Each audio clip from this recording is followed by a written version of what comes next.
I don't show my face in these to protect my privacy because not so much here on YouTube, but in my role as Benji2049, narrator of Saucy Material, it it's good to have a little bit of distance between the real me and that persona. But in case you're wondering, yes, it does bother me that whenever I have to set up a camera here, that I have to make it so that my face is out of frame. It does drive me crazy because that's not. You spend your whole life trying to get a composition correct, where a person is supposed to be in camera, and so I always have to make it so that it's just like my nose down, and yeah, it does drive me nuts. Anyway, it's not what I'm here to talk about. I would just like to encourage you to read Michael McDowell's The Elementals. I just finished this last night. I had never heard of Michael McDowell until a few months ago when I was listening to a podcast on the unmade scripts for Beetlejuice, the sequel for Beetlejuice. And Michael McDowell was one of the credited screenwriters on the film, the original film. He also worked on the adaptation for The Nightmare Before Christmas, although I don't believe he has the screenplay credit for that.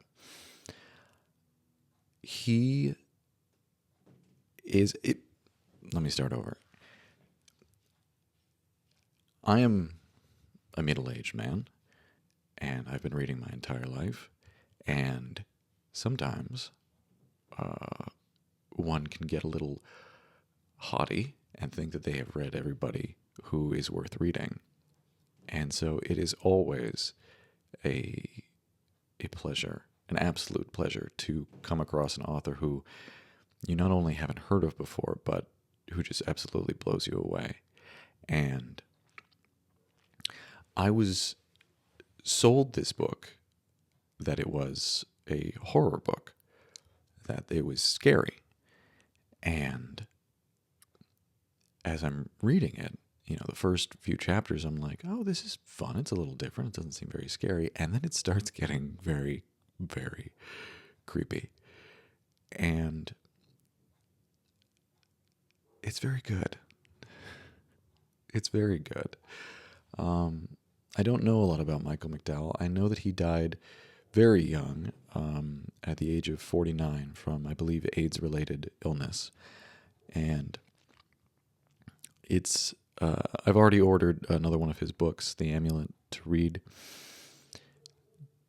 to give you an idea of what the story's about, because I don't want to say too much.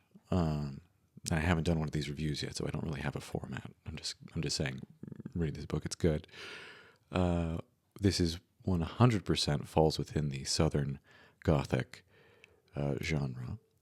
I believe McDowell himself was from the South. The story takes place in Alabama, the coast of Alabama, which I don't think I've ever read a book that takes place on the coast of Alabama.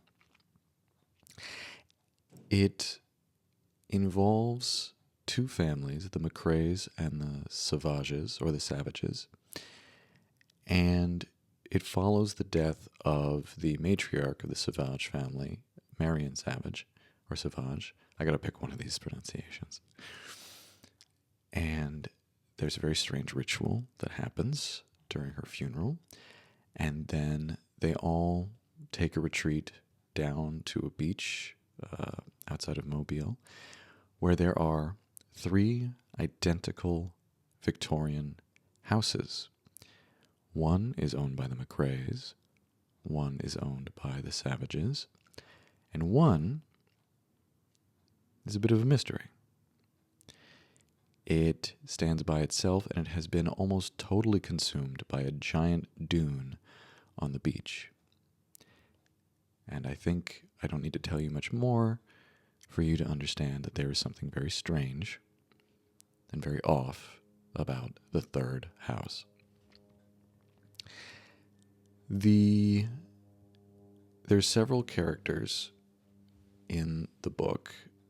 Most of the action centers around India, the 13-year-old daughter of Lucre McCrae, who has sort of left his southern roots and family and went to go live in New York. So India is a very brash, mature but also immature kid who thinks she knows everything and very gradually comes to fear the third house, as she finds out everybody in the McCrae and Savage families do.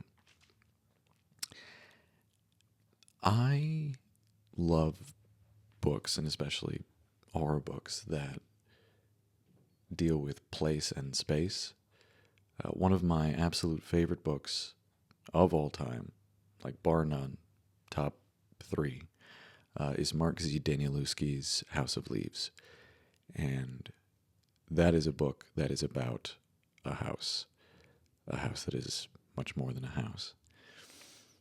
I think maybe because I moved around a lot as a kid, and the ritual of inhabiting a new house and settling into an empty house and exploring an empty house is so fundamental to who I am. I think that any story that has to deal with the strangeness of a house that you don't know, and what resides within it, and what has been abandoned there and left to sort of rot and fester, and for that energy to take on shape and personality. And I shouldn't forget to mention, where is it? Do I have it right here? It should be on one of these shelves here. No. Well, The Haunting of Hill House is another one of these books where it's just, there's something about this house and it's wrong, and you don't know why, and you never really get a full explanation as to why some places just take on power. The Elementals is by turns funny, it's by turns super creepy, and then at the end it just ramps up into absolute terror.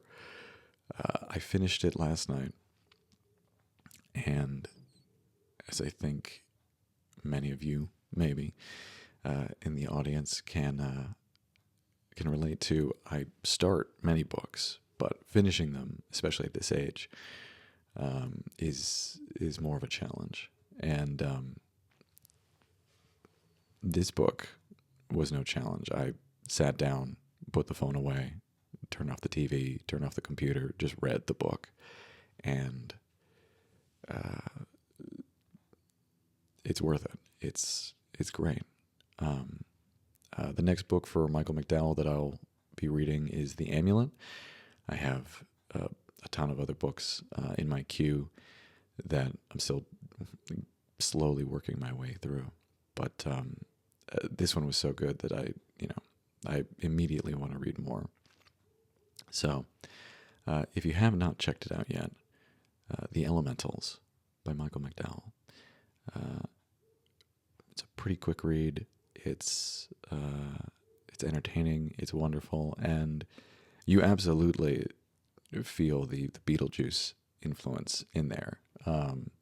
Lydia Dietz is basically, India McCrae Mark II. So if you like spooky stuff like that, it's wonderful. The passages where McDowell writes about the heat of Alabama, and later on the desolation of the sand slowly creeping into this third house and how it just covers everything. Little stuff like that is so good. It just it really transports you into that house. Like you feel like you're in there, and it's oppressing you and getting into you. Like you read this story and you feel like the grittiness of the sand, and you feel the sweat dripping down your body, like how hot this place is, and how southern, how strange and removed. And Odessa Red, who is the maid for the Savages, is just a wonderful character who like understands the spiritual nature of this place, and who she serves everybody, but also everybody looks to her as sort of the most practical, the most protective, the most even-handed. Yeah, it's really good. Books are good. Read books. Read more books. Read all the books. Anyway, that's it for me. I would like to do more ASMR book reviews, but who knows when I'll finish another book in this lifetime. Hopefully soon.